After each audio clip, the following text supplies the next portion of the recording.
के लिए, तब अपन यूँ कह सकते हैं so star is not commutative.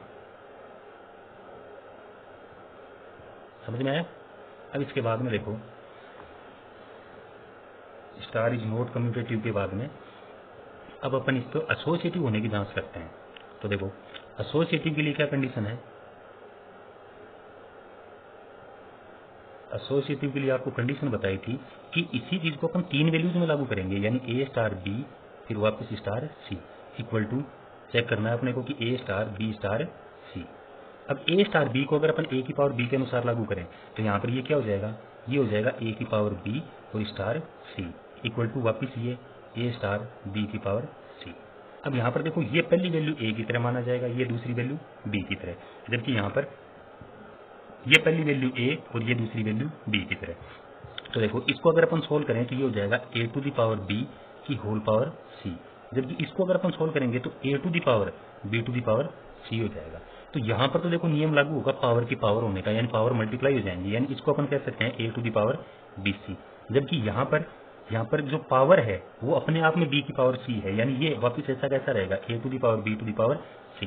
तो ये आपस में इक्वल नहीं होते मतलब ये एसोसिएटिव होने की पालना नहीं करेगा। तो किसी भी बाइनरी ऑपरेशन स्टार के लिए अपन पता कर सकते हैं कि ये कम्यूटेटिव और एसोसिएटिव होगा या नहीं होगा। चलो क्वेश्चंस करेंगे उनमें पता लग जाएगा, लेकिन फिलहाल तो समझना है अपने को, यानी ये कंसेप्ट है। अब इसके बाद में देखो बाइनरी ऑपरेशन पर डिपेंड आपका ये तीसरा कंसेप्ट आता है आइडेंटिटी एलिमेंट का। तो देखो आइडेंटिटी एलिमेंट, तो देखो आइडेंटिटी एलिमेंट है, इसको बेसिकली ई से डिफाइन किया जाता है, यानी ई जहां कहीं पे भी हो इस एक्सरसाइज में वहां पर अपन ये समझ सकते हैं कि ये आइडेंटिटी एलिमेंट की बातें हो रही है। अब देखो आइडेंटिटी एलिमेंट में क्या होता है कि अगर अपने पास कोई बाइनरी ऑपरेशन स्टार है, यानी ए स्टार बी मान लिया, तो A star B equal to कोई एक बाइनरी ऑपरेशन जैसे ए प्लस बी ही मान लिया आपने। तो अब यहाँ पर आइडेंटिटी एलिमेंट ई का मतलब ये है कि बी की जगह अपन ऐसी वैल्यू क्या रखें कि इसका रिजल्ट है वो वापस ए का ए ही आ जाए, यानी हर बार ए का ए ही रहे। जैसे ए स्टार ई रख दें तो बी की जगह अपन ने ई रख दिया, अगर A star B equal to A plus B है तो A star E equal to क्या हो जाएगा ए प्लस ए ई, अगर इसका रिजल्ट आपका ए आता है। ठीक है, साथ में ही ये ई के लिए कम्यूटेटिव होने की पालना करता हो, यानी आप यूं समझ लो कि E is a identity element. E is a identity element. If A star E equal to A equal to E star A, पहले तो ये कंडीशन होनी चाहिए। एंड मान लो कि स्टार है वो किसी ऑपरेशन किसी सेट A में डिफाइन है, तो उसके लिए ये भी होना चाहिए, यानी E स्टार A भी होना चाहिए। आगे बात समझ में, अगर इन दोनों में से कोई एक शर्त लागू नहीं होती है इसका मतलब उसके लिए आइडेंटिटी एलिमेंट एग्जिस्ट नहीं करता। ठीक है, और अगर दोनों की दोनों शर्तें लागू होती हैं, यानी दोनों की दोनों कंडीशंस लागू होती हैं, तो ई की जिस वैल्यू के लिए लागू होगी वही इसका आइडेंटिटी एलिमेंट हो जाएगा। जैसे देखो कि एक अपन बाइनरी ऑपरेशन मान लेते हैं कि A star B equal to A plus B plus A B मान लिया अपन, A plus B plus A B in Z. ठीक है, तो इन जेड मतलब सेट ऑफ इंटीजर्स में डिफाइन है। अब यहां पर अपने को आइडेंटिटी एलिमेंट की जांच करनी है, यानी आइडेंटिटी एलिमेंट चेक करना है कि एग्जिस्ट है या नहीं। तो अपन मान लेते हैं let E is a identity element, E is a identity element. अगर ई इसका आइडेंटिटी एलिमेंट होगा तो अपन यूं कह सकते हैं A star E equal to E star ए।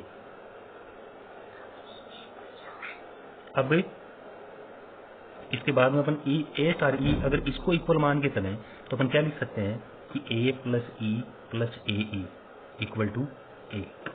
ठीक है, अब पहले अपन इन दोनों को इक्वल मान के चले, मतलब अब आप ई की वैल्यू फाइंड आउट करो यहाँ से इसके अनुसार, तो ए से ए कैंसिल हो जाएगा, यानी E plus A E equal to 0 हो जाएगा। अब अपने को वैल्यू ई की फाइंड आउट करनी थी तो ई अपन कॉमन निकाल लेते हैं, तो 1 प्लस ए इक्वल टू 0 बच जाएगा। तो अब 1 प्लस ए है, इसको भी अगर अपन आगे डिफाइन करें तो ई इक्वल टू 0 आ जाएगा। ठीक है, दूसरी बात अपने को दूसरी कंडीशन ये भी लेगी चलनी है कि A equal to E star A, यानी यहाँ पर condition A equal to E star A लेके चलें तो इसके अनुसार डिफाइन करेंगे तो भी ये क्या हो जाएगा, ए equal to E plus A ई, ए से ए कैंसिल, ए से ए कैंसिल होने पर वापस अपन क्या लिख सकते हैं कि 0 इक्वल टू ई प्लस ई ए। अब वापस आप ई कॉमन निकाल लो तो 0 इक्वल टू क्या हो जाएगा, ई कॉमन निकालने पर 1 प्लस ए। अब 1 प्लस ए को वापस अपन 0 में डिवाइड करेंगे तो ई इक्वल टू वापस क्या आ जाएगा, 0 आ जाएगा। ठीक है, यानी ए ई इक्वल टू 0 के लिए ए स्टार ई इक्वल टू भी ए आ रहा है और ई स्टार ए इक्वल टू भी ए आ रहा है। अब अपने को ये देखना है कि ये 0 ये बाइनरी ऑपरेशन जिस सेट में डिफाइन किया गया था यानी जेड में डिफाइन किया गया था इसमें ये डिफाइन मतलब इसमें ये होगा या नहीं होगा। तो यहाँ पर अपन यूं कह सकते हैं कि here a star E equal to E star a equal to a and e belong to Z. क्यों, क्योंकि जेड में जेड क्या होता है, पूर्णांक मतलब इंटीजर होता है और अगर इंटीजर होता है तो इसमें जेड 0 बिलोंग करता है, बिलोंग करेगा इसका मतलब ये जेड से बिलोंग कर रहा है तो ये इसका आइडेंटिटी एलिमेंट हो जाएगा। तो अपन कह सकते हैं so E equal to 0 is identity element of star. ठीक है, तो इस प्रकार अपन एक बाइनरी ऑपरेशन के लिए आइडेंटिटी एलिमेंट फाइंड आउट करते हैं। अब देखो लास्ट कंसेप्ट रह गया आपका आइडेंटिटी एलिमेंट के बाद में इनवर्स एलिमेंट। अब इनवर्स एलिमेंट देखो क्या होता है,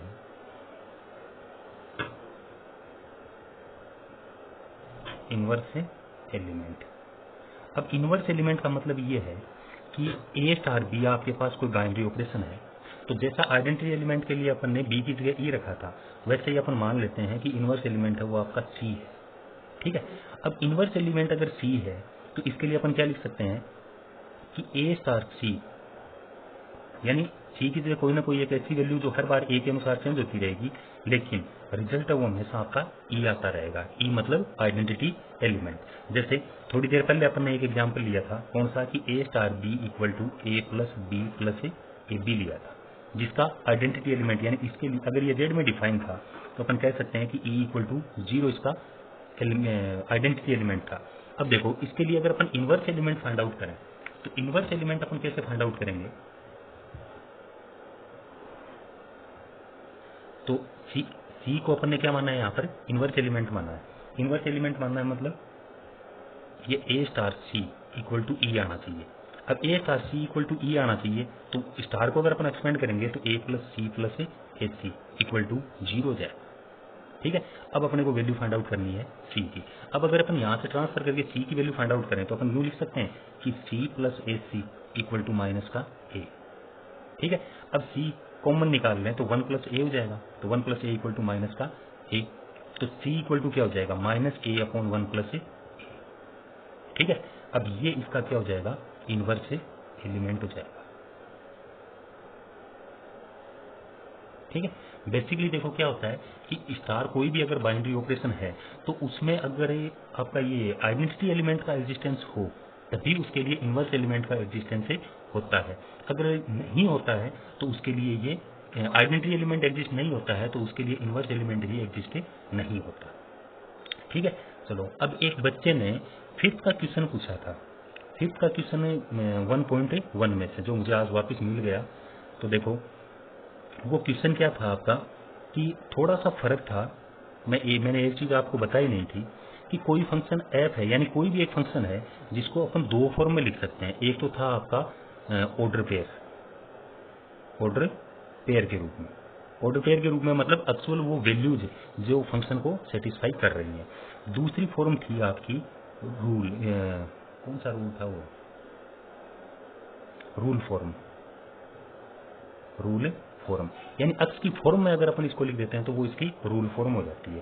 तो यहाँ पर अपने को रूल फॉर्म तो देखो सिंपल सा है, समझ में आ जाता है ज़्यादातर बच्चों को। ऑर्डर पेयर भी सिंपल सा है लेकिन दिक्कत कहाँ होती है कि अपन उस चीज़ को मानने को तैयार नहीं होते। अपन एक ही बात समझते हैं कि बस रूल फॉर्म है वो आ गई उसी के आधार पर चलना है अपने को, है ना। तो उसकी एक दूसरी फॉर्म भी ध्यान में रखो ना कि ऑर्डर पेयर भी होती है। चलो देखो मैं बता देता हूँ। अभी उसमें आपके पास दो सेट थे A equal to A B and C. दूसरा सेट था आपका बी जिसमें 3 वैल्यूज थी u v और w। ठीक है, एक कोई फंक्शन f a से b में डिफाइन था और f इक्वल टू आपकी वैल्यू थी a comma u, b comma we और सी कोमा डब्ल्यू, ये वैल्यू थी। जबकि एक फंक्शन जी था जो आपका बी से ए में डिफाइंड था, जिसकी वैल्यूज क्या थी, यू कोमा ए और वी कोमा बी और डब्ल्यू कोमा सी। ठीक है, अब इसमें यहां पर अपने को फोग और गोफ फाइंड आउट करने थे। तो देखो, फोग और गोफ अगर अपन फाइंड आउट करें तो ये ऑर्डर पेयर के रूप में है, यानी एक्चुअल वैल्यू ये ए कोमा यू जो पेयर दिया गया है, इसका मतलब ये है कि फंक्शन एफ में यदि अपन वैल्यू ए रखेंगे तो फंक्शन की वैल्यू यू आएगी। इसी प्रकार अगर फंक्शन एफ में अपन वैल्यू बी रखेंगे तो इसकी वैल्यू वी आएगी, और अगर अपन वैल्यू सी रखेंगे तो वैल्यू डब्ल्यू आएगी।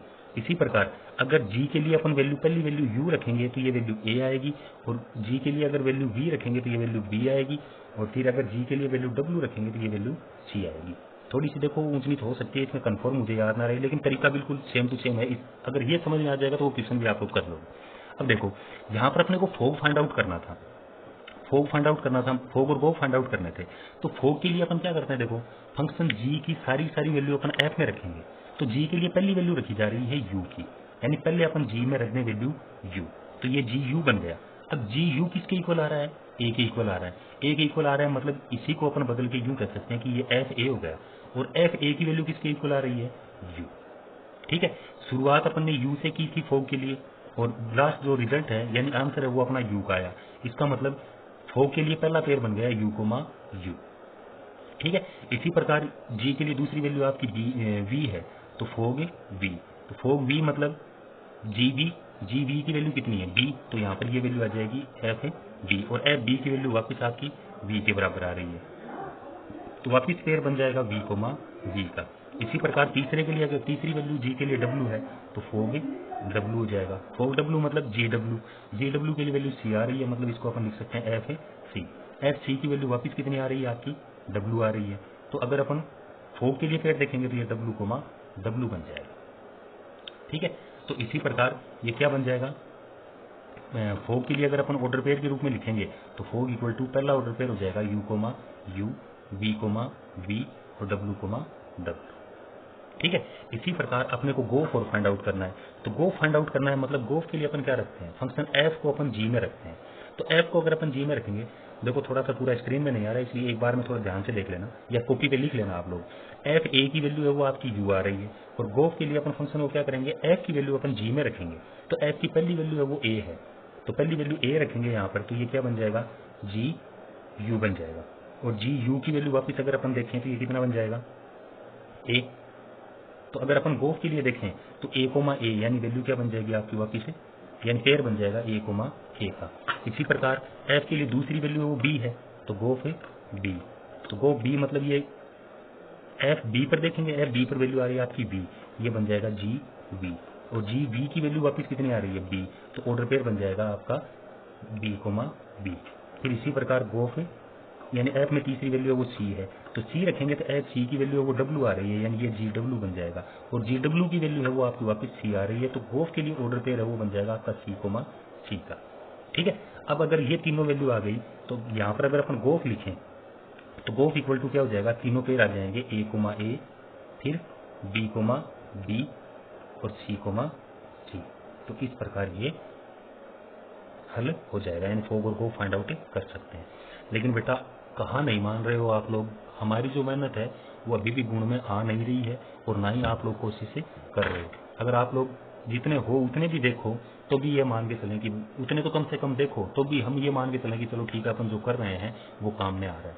लेकिन यूं बिल्कुल एक मतलब टीचर मेहनत करता रहे, आप लोग नहीं करोगे तो ये काम कैसे चलेगा। देखो आपको आपको यूं लग रहा है कि बहुत सा टाइम पड़ा है, ये आपके साथ नहीं, आपके सीनियर्स के साथ भी ऐसा ही हुआ है, और ज्यादातर बच्चों के साथ भी ऐसा ही होता है।